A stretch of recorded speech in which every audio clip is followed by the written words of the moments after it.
Greetings everyone, I hope you're having a fantastic and great day. Today I wanted to give some of the fans of Star Wars a little bit of a deeper look into Star Wars. The video's title is most likely to be what you're missing out on, because most fans of Star Wars only know a tiny fraction of the Star Wars universe. Most people are aware of the movies, like the sadly now three trilogies, and most of you probably don't like any of them all that much. And I understand the original trilogy is very dated. It was fantastic when it came out. It was absolutely brilliant back then, but by today's standards it's not that good.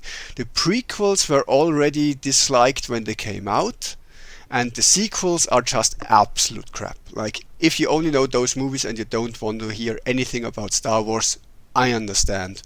That's pretty much the worst stuff that Star Wars has to offer in total. That said though, it can be worse, like the Acolyte TV show. Yeah, that's worse. And no, it's not all about the Mandalorian and Grogu and cute little things and stuff like that. No, it's not. And I admit that Disney produced mostly crap. Now, Rogue One was okay, it was decent, nothing stellar, but okay.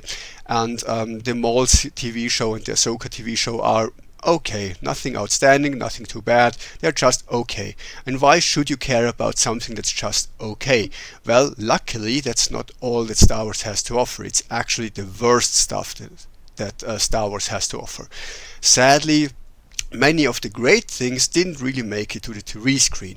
Now, some of you may be familiar with two rather good TV shows, which is the Clone Wars and the Rebels TV show. Now, those are good and they have some really badass moments, they have some really nice storytelling, and some episodes really pull at your heartstrings. Sad thing is that you have to watch through a lot of it to really get why some characters act the way they do and why some things are so emotional. Like, if you know the confrontation between Ahsoka and Vader, man, if you are a long-time fan of Star Wars, that really hurt, that hit deep. I'm tearing up already just thinking about it. That was one of the best moments on the TV screen for Star Wars. But again, I want to stress that even though Rebels and Clone Wars are pretty good, they're not stellar either. They are not that great. Like, most of it is just it's a TV show for kids, basically. It's not fantastic, but it's good. It's solid good. That's what I'd say. Now, should you care about solid and good? Probably not, because there's so much out there. So what should you care about then? What is so good then?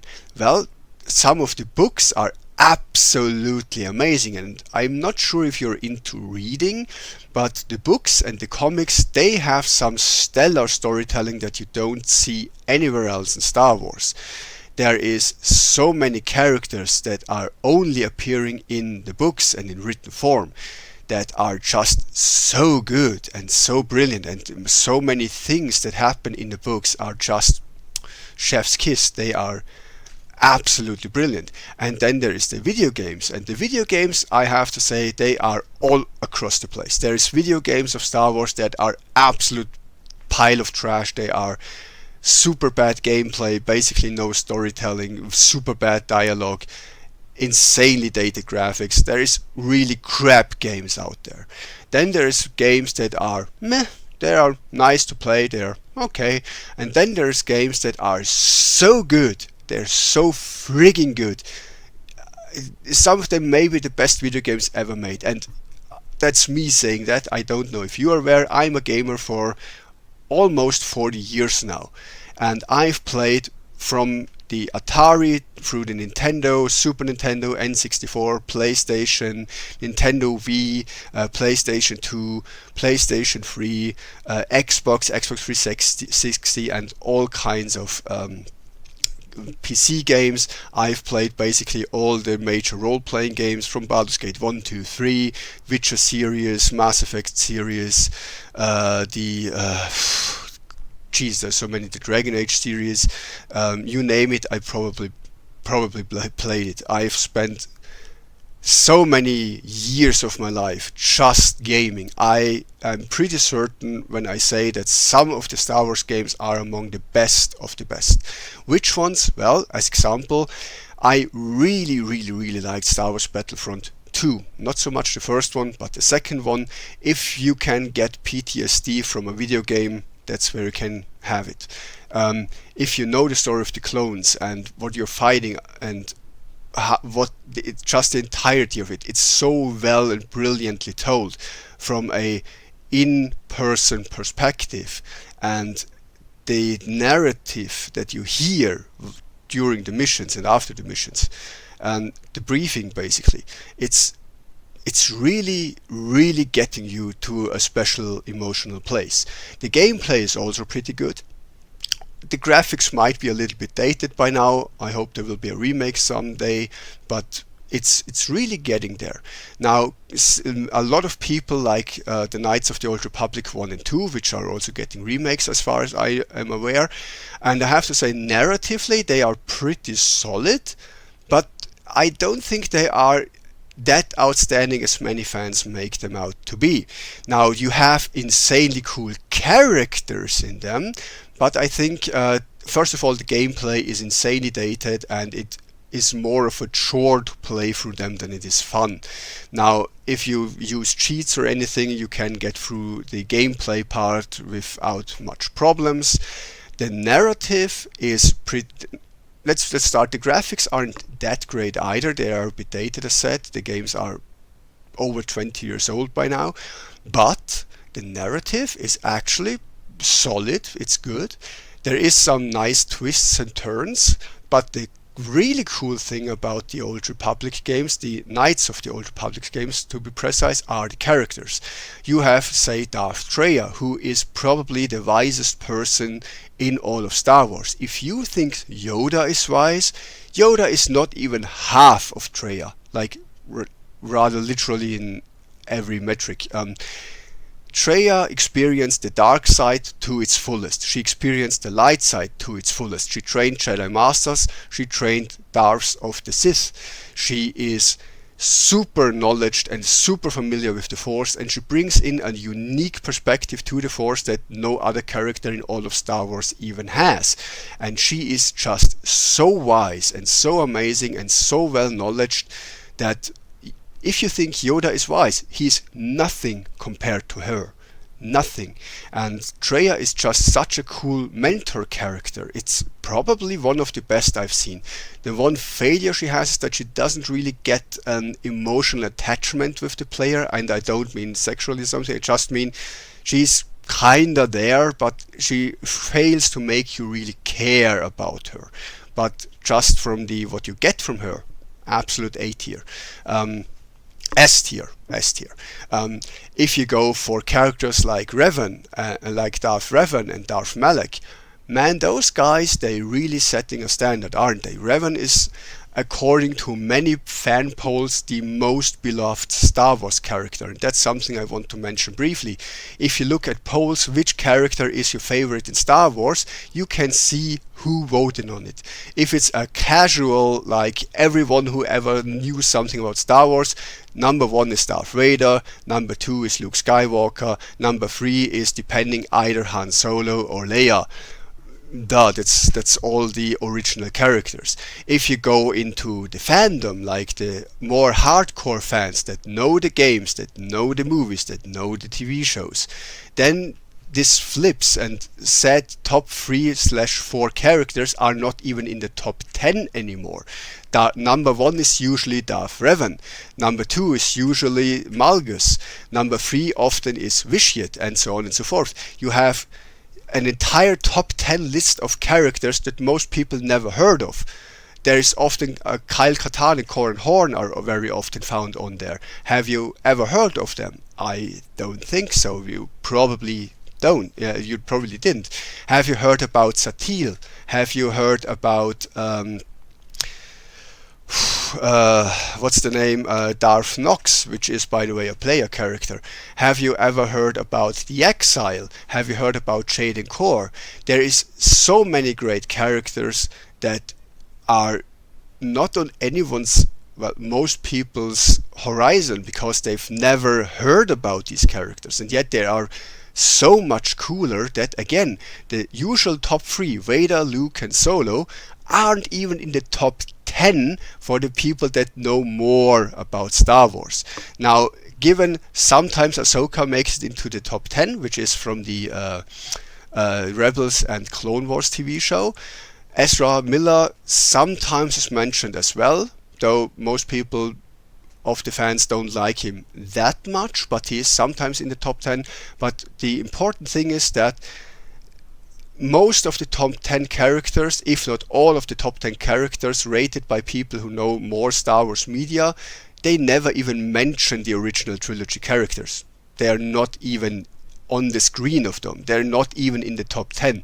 I guess Vader would make it in the top 20, Luke probably too. But there would be other characters that you probably not have heard of, like Mara Jade. Who's that? That's Luke's wife. Yeah, if you only know the sequel trilogy, forget that. Luke had a wife, he had children. Different story.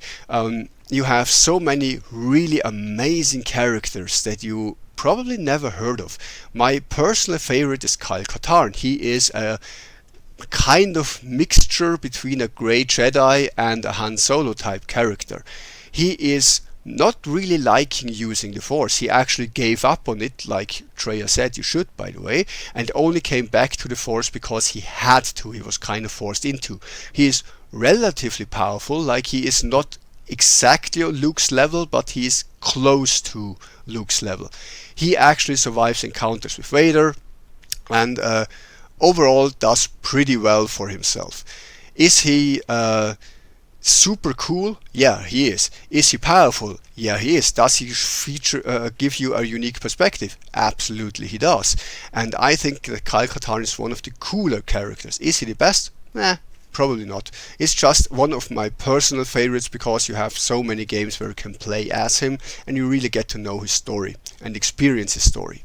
There is characters like, say, Satil, who is probably one of the most badass Jedi characters to ever exist. She is super powerful, she's super knowledgeable, she is a prime example of what a Jedi can be, and the cool thing about her is that we follow her through basically her entire life. We see her as a child, we see her as a Padawan, we see her as a Jedi Knight, as a Jedi Master, and even as Jedi Grandmaster.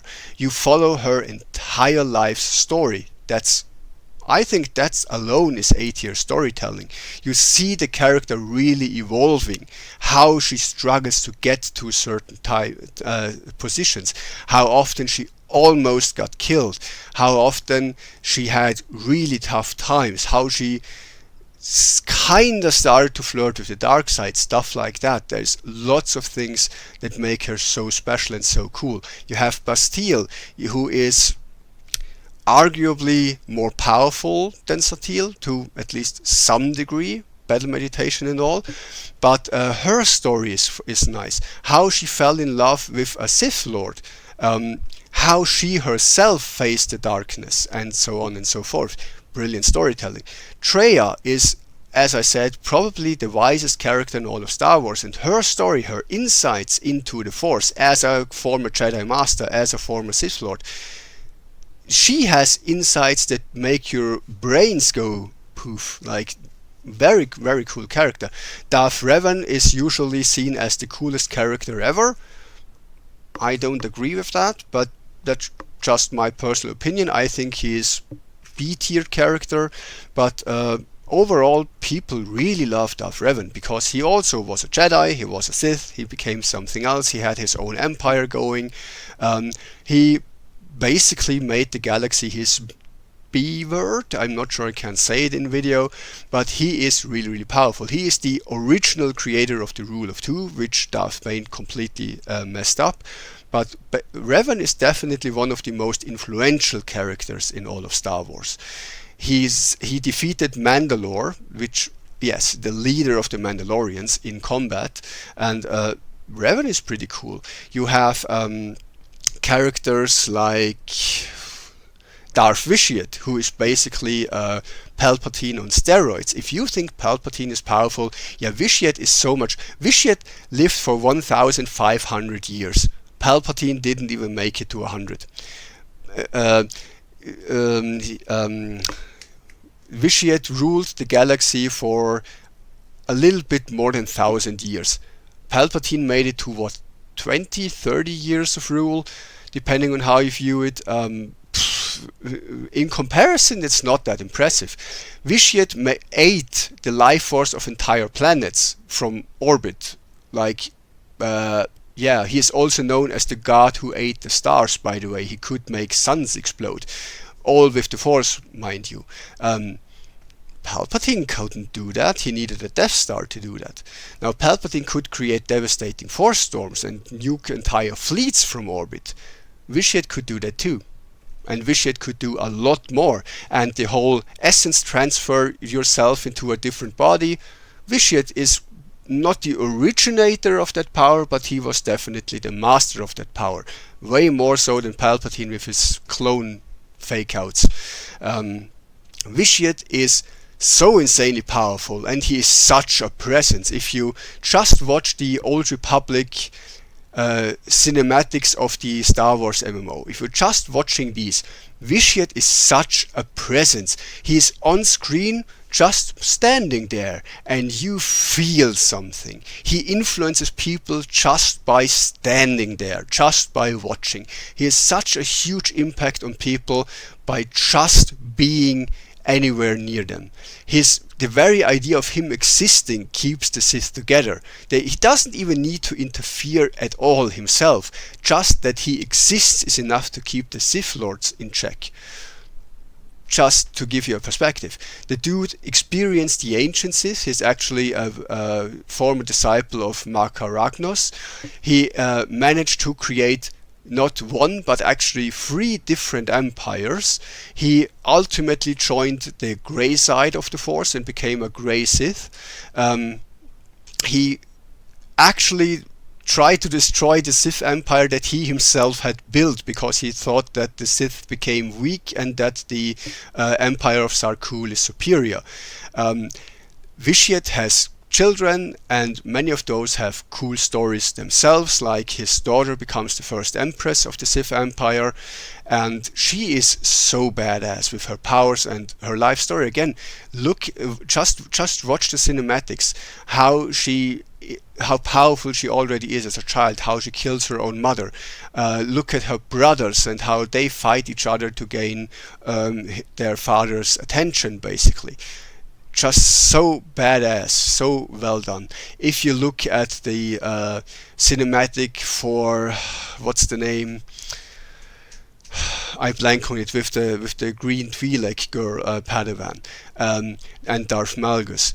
Malgus's last words in this cinematic are so powerful. They finally did the Sith some justice, where he said, "You have been in a cage all your life, Padawan. When you're ready, free yourself."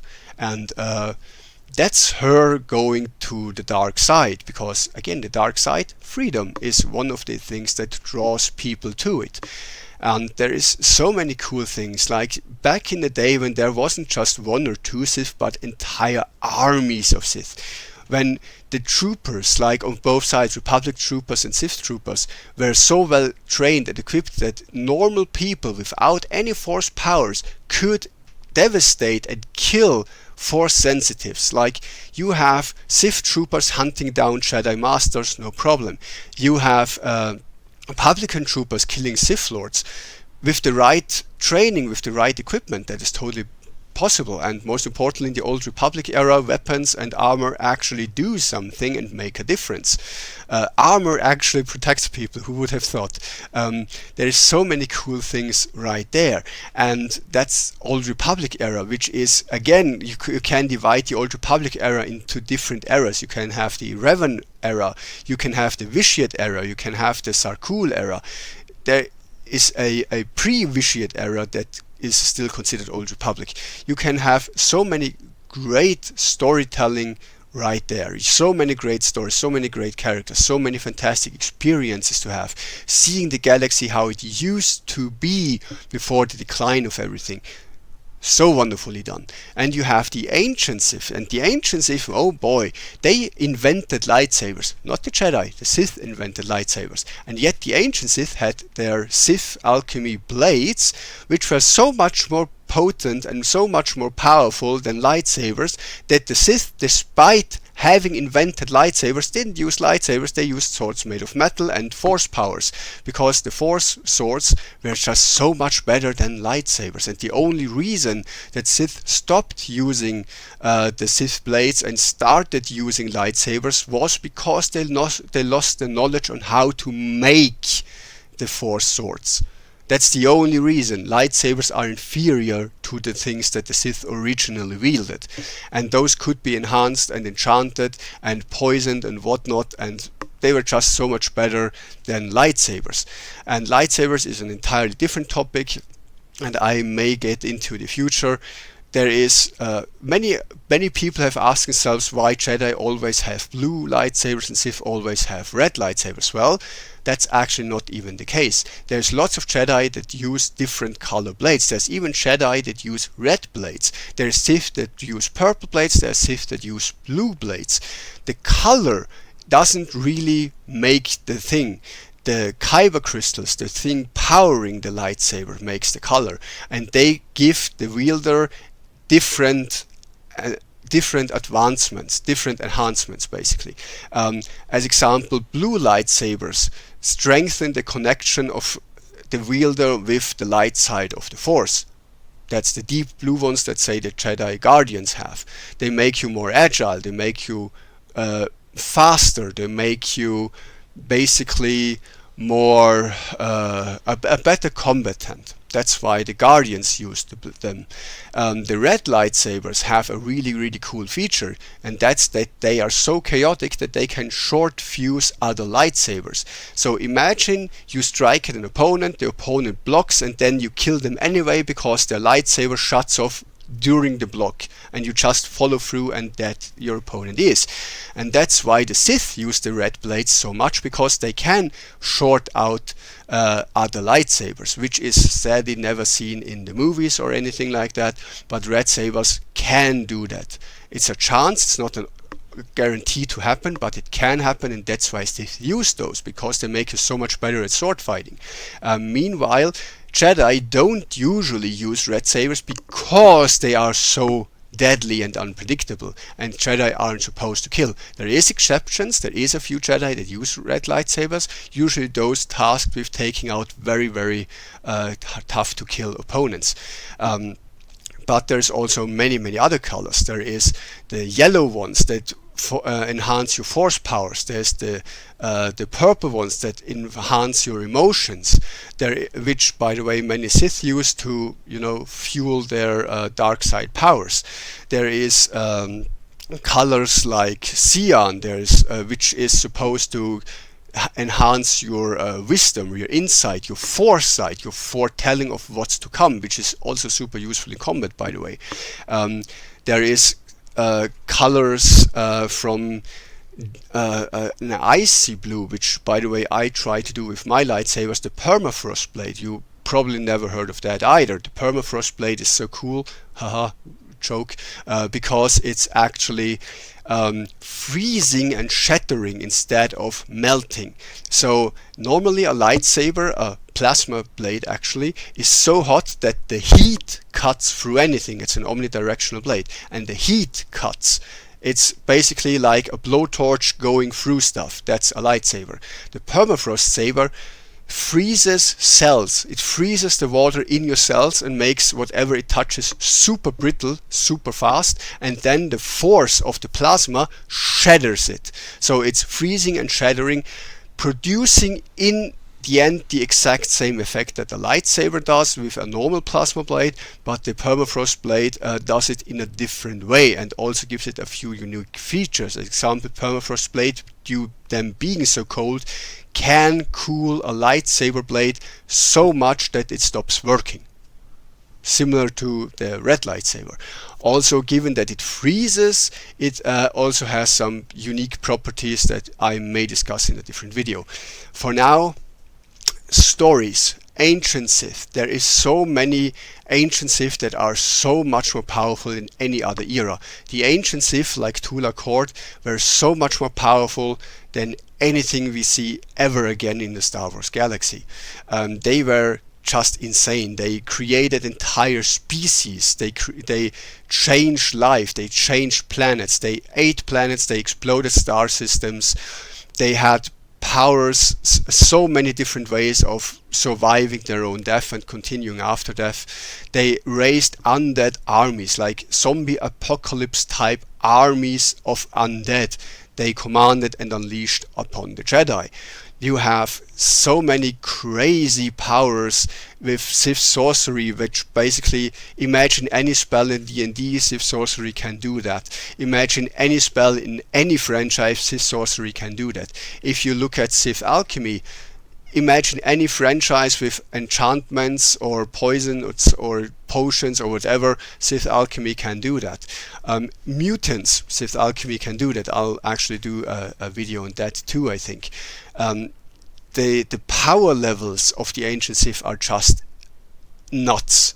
And that's again one other era, the ancient era. Then you have the prehistoric era with the huge ass empires. Like, if you think the Sith are powerful, you haven't seen nothing, bro. You have the Rakata Empire, which is like the penultimate dark side using civilization in the galaxy. Vanished because Darksiders tend to destroy themselves, which happened to the Rakata, but the Rakata were the undisputed rulers of the galaxy for, I think, 10,000 years or more. They built black holes around planets to make them prison colonies. They changed the... They created the Starforge. They had a fully automated power plant that produced fleets, armies, whatever they needed. It was just insane, and the Rakata technology was not powered by electricity or something, it was powered by dark side powers. It was powered by the dark side forces. They didn't need electricity or hyperdrives, anything. All their technology was force based only. All of it. Their blades, their force blades, everything the Rakata had was force powered. That's a level of technology never seen again in Star Wars. And they weren't the only ones that were so powerful. You have the Killiks, which were the ant-like hive mind species. And those were pretty much on the same level as the Rakata. And there is other species that were so super powerful and were killed off by the Rakata later on, like the civilization that built the hyper lanes, I think it's called. I'm blanking on words right now. They created the highway between planets.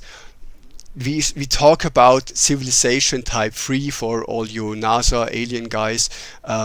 Civilization type 0 is what we are in real life, on the verge of becoming a type 1 civilization, which means that we have full control over our own planet. The next level would be the solar system, that's type 2 civilizations, that's the galactic empire, and type 3 civilizations, they basically toy around with galaxies, which is what the Rakata were. And the Rakata weren't even the most powerful, because before them, in the Celestial era, you had the Celestials. Those were the people that created the Star Wars galaxy, and when I say that, I mean it. The reason why the Star Wars galaxy is so different from any real world galaxy that we know is that it's fully artificially created.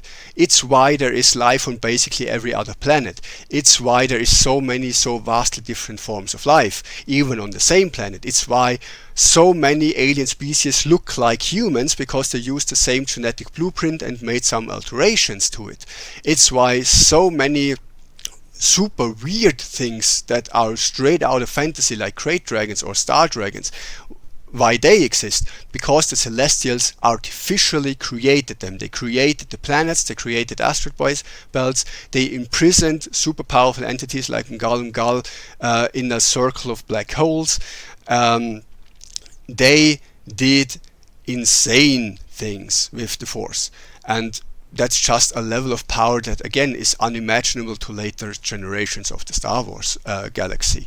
And then you have the three ultimates, the Father, the Son, and the Daughter, which are basically the gods of the Force.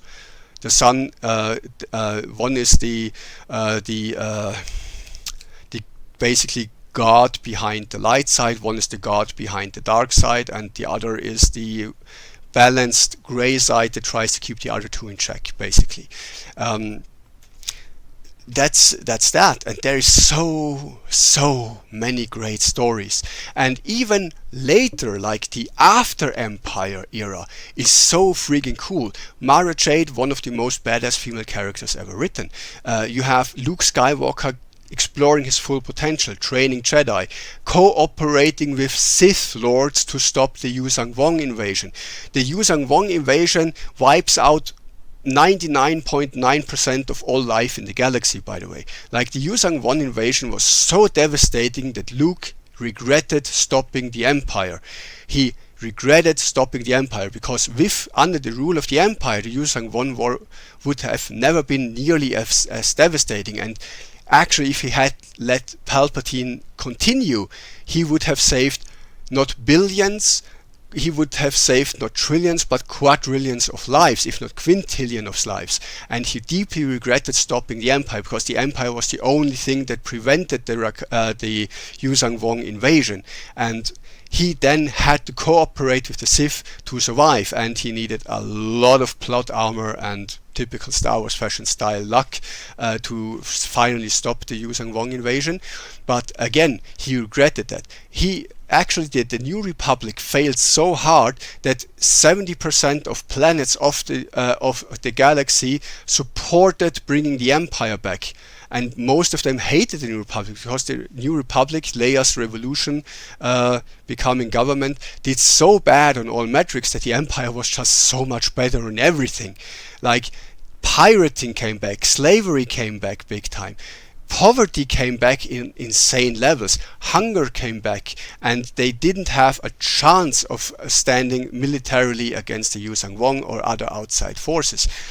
Mara Jade was lamenting that if only someone else but Palpatine was the Emperor, galaxy would have been brilliant.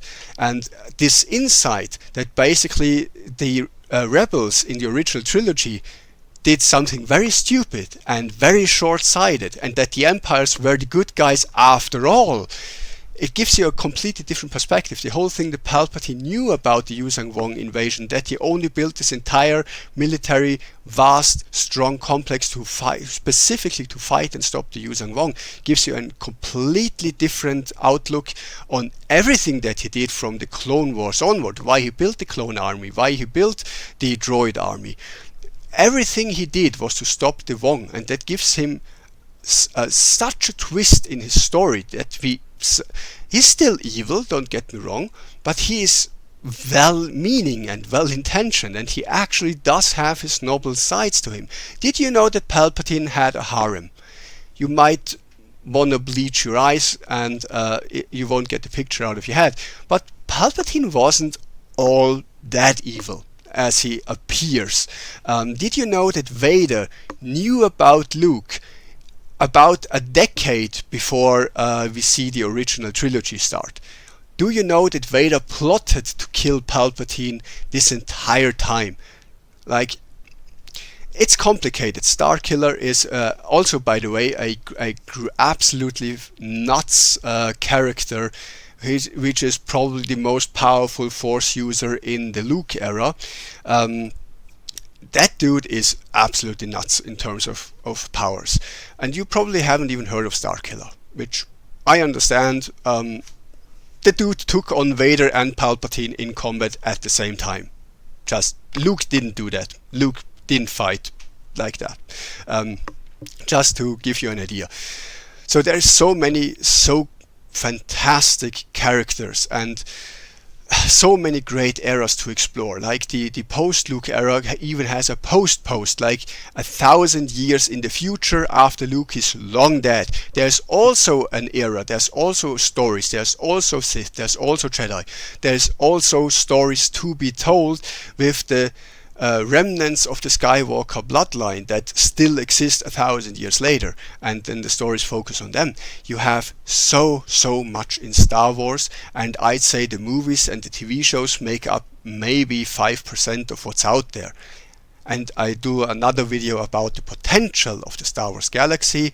For now, I've gone on for long enough, and I wish you a fantastic day, and may the Force be with you.